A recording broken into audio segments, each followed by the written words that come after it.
Selamat pagi, semangat pagi Bapak Ibu dan Saudara. Selamat menyambut hari. Sebelum kita menjalani hari ini, marilah kita bersama-sama merenungkan firman Tuhan. Firman Tuhan terambil dari Matius 5 ayat 13 sampai 16. Namun sebelum kita membaca dan merenungkannya, marilah kita bersatu di dalam doa. Kita mohon tuntunan Roh Kudus. Allah kami yang baik, kami mengucap syukur untuk cinta kasih-Mu. Terima kasih kami boleh merasakan pagi yang indah. Terima kasih Engkau masih memberi kami nafas kehidupan. Tuhan, pada pagi hari ini kami hendak merenungkan sabda firman-Mu. Kiranya Engkau menolong kami, tuntun kami dengan Roh Kudus-Mu, sehingga kami mampu memahami dan meresapi firman-Mu. Terima kasih Tuhan, di dalam nama Tuhan kami Yesus Kristus, kami berdoa dan mengucap syukur. Amin. Bapak, Ibu, dan Saudara, ada pertanyaan klasik begini. Untuk apa hidup kita? Apa tujuan kita hidup? Ada yang menjawab, apa tujuan hidupmu? Untuk makan, untuk shopping, untuk bekerja, mencari uang sebanyak-banyaknya. Nah, tujuan hidup ini berkaitan erat dengan prioritas. Tujuan hidup kita menentukan prioritas kita. Misalnya, tujuan hidup untuk makan. Maka yang menjadi prioritas adalah makan. Yang menjadi tujuan hidup shopping, maka prioritasnya adalah shopping. Tujuan hidup seseorang mencari uang sebanyak-banyaknya, maka prioritasnya bekerja, menjadi workaholic begitu, sehingga lupa waktu. Hidup ini untuk bekerja dan mencari uang. Tujuan hidup itu penting. Mengapa penting? Karena dengan tujuan, maka tugas kita akan jelas. Tanpa tujuan, maka seseorang tidak akan mampu memaknai kehidupan ini. Ia hidup seperti air yang mengalir, yang tidak tahu kemana akan berhentinya.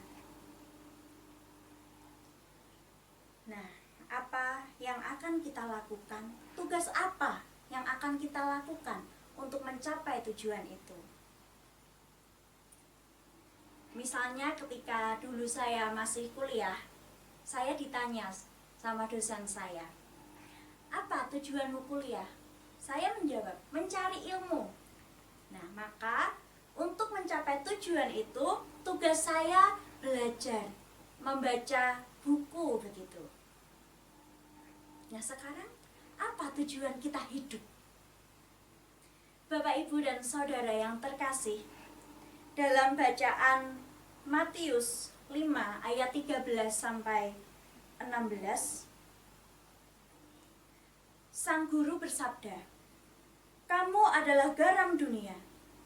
Jika garam itu menjadi tawar, dengan apakah ia diasinkan? Tidak ada lagi gunanya selain dibuang dan diinjak orang. Kamu adalah terang dunia. Kota yang terletak di atas gunung tidak mungkin tersembunyi. Lagi pula orang tidak menyalakan pelita lalu meletakkannya di bawah gantang, melainkan di atas kaki dian, sehingga menerangi semua orang di dalam rumah itu. Demikianlah hendaklah terangmu bercahaya di depan orang, supaya mereka melihat perbuatanmu yang baik dan memuliakan Bapamu yang di sorga." Bapak, Ibu, dan Saudara yang terkasih, Sang Guru bersabda, kita adalah garam. dunia. Ini merupakan tugas perutusan kita. Lalu terkait dengan tujuan hidup. Tujuan hidup kita di bumi ini. Tuhan yang sudah menciptakan kita, Ia memiliki tujuan agar kehidupan ini lebih baik, agar kita dapat mengelola bumi ini dengan baik. Sehingga ketika kita dapat mengelola pemberian Tuhan, maka kita akan selaras dengan tujuannya. Tujuan hidup kita ialah menghadirkan damai sejahtera. Jika kita baca di ayat sebelumnya, berbahagialah orang yang membawa damai. Ini merupakan tujuan kita, yaitu menghadirkan kerajaan Allah di bumi, menghadirkan damai sejahtera di bumi. Lalu bagaimana agar tujuan ini tercapai? Agar damai sejahtera itu terwujud di bumi ini, yaitu dengan kita menjadi garam dan terang dunia. Garam berfungsi untuk memberi cita rasa. Demikian juga dengan kita. Kita adalah garam. Oleh karena itu, kita menjadi penolong sesama kita. Kita memberi rasa kepada kehidupan ini, kepada sesama kita. Kita menolong sesama kita tanpa pandang bulu. Ada yang miskin, ada yang kaya, ada yang kuat, ada yang lemah. Kita menolong mereka. Sang Guru, Gusti Yesus, menolong semua orang tanpa pandang bulu. Orang berdosa Dia ampuni. Orang yang dikucilkan Dia rangkul, Dia rengkuh. Nah, jika kita mengaku bahwa kita adalah murid Kristus, maka sudah seharusnya kita meniru teladan Sang Guru. Kita merangkul sesama kita. Lalu bagaimana dengan kehidupan kita saat ini? Sudahkah kita merangkul mereka? Bagaimana sikap kita ketika melihat orang yang miskin, orang yang lapar, orang yang haus? Sudahkah kita memperdulikannya? Bapak, Ibu, dan Saudara, kita adalah garam dunia. Dan Sang Guru juga berkata, kamu adalah terang dunia. Kita adalah pelita. Pelita ini menerangi kegelapan. Artinya apa? Kita hadir di dunia ini membawa sukacita, membawa kebahagiaan dan kasih. Bagaimana dengan kehadiran kita saat ini? Sudahkah kita menjadi pembawa damai, pembawa sukacita, kebahagiaan, dan kasih bagi sesama kita? Apakah kita sudah menjadi juru pirukum? Nah, ini permenungan kita pada pagi hari ini.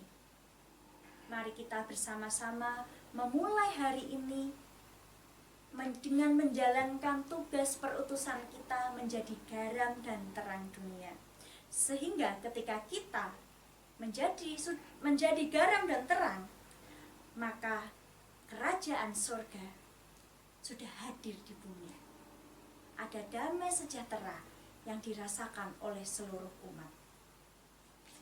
Nah, Bapak, Ibu, dan Saudara yang terkasih, saya ingin menutup renungan pagi ini dengan quotes begini. Mau dipakai Allah untuk mewartakan kasih-Nya dan menyayangi sesama, itulah perutusan kita untuk dunia. Tuhan memberkati kita. Amin. Mari kita bersama-sama bersatu di dalam doa. Allah yang Maha Kasih, kami mengucap syukur untuk cinta kasih-Mu. Tuhan, mampukan kami agar kami dapat menjalankan tugas perutusan itu. Kami dapat menjadi garam dan terang dunia, menolong sesama kami, membawa kebahagiaan dan cinta kasih bersama kami.